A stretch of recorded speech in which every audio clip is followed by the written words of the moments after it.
This is Seeking the Word.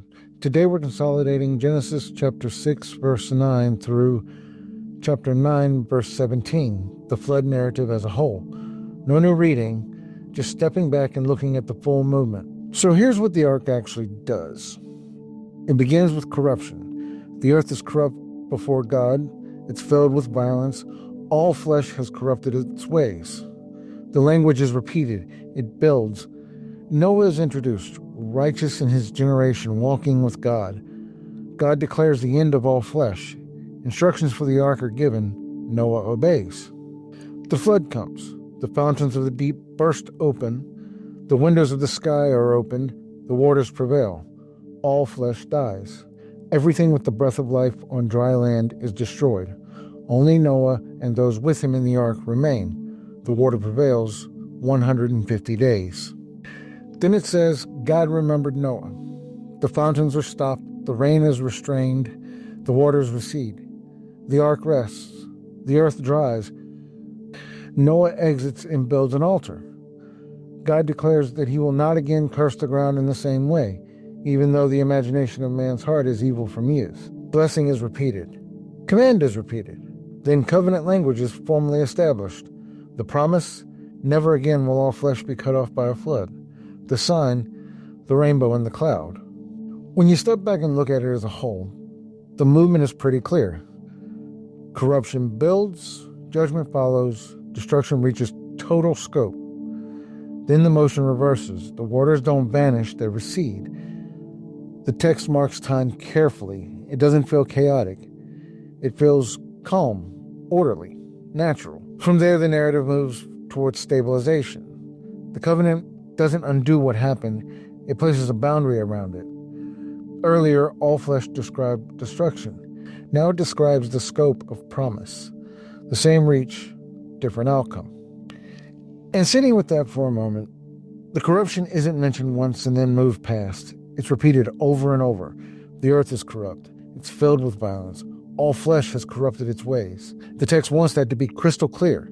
So when God declares the end of all flesh, it reads as the conclusion of what has already been laid out. It follows the description.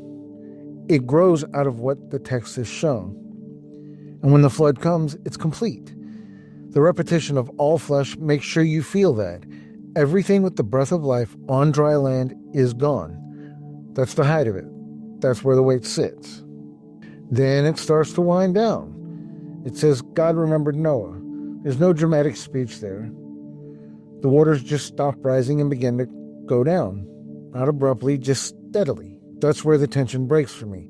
Not because everything is fixed, but because the direction changes. The ordeal isn't escalating anymore.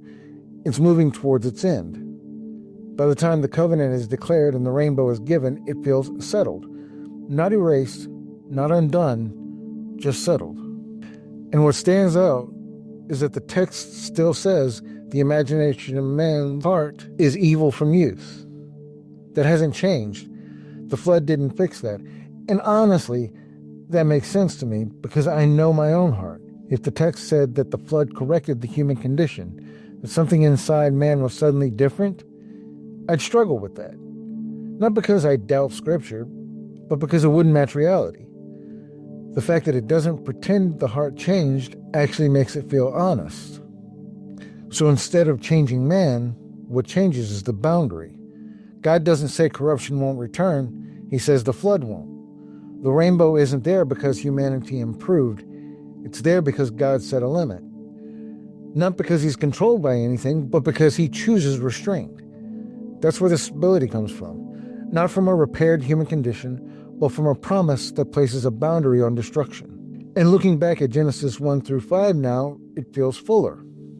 I've always believed the account to be real, but I'd never really walked through the buildup in order. Creation, multiplication, generations continuing, corruption spreading, violence filling the earth. Reading it straight through gives context to the decision. Not that I can fully understand God's perspective, I can't. But I can see more of what the text shows and what led to that moment. It grows out of what came before.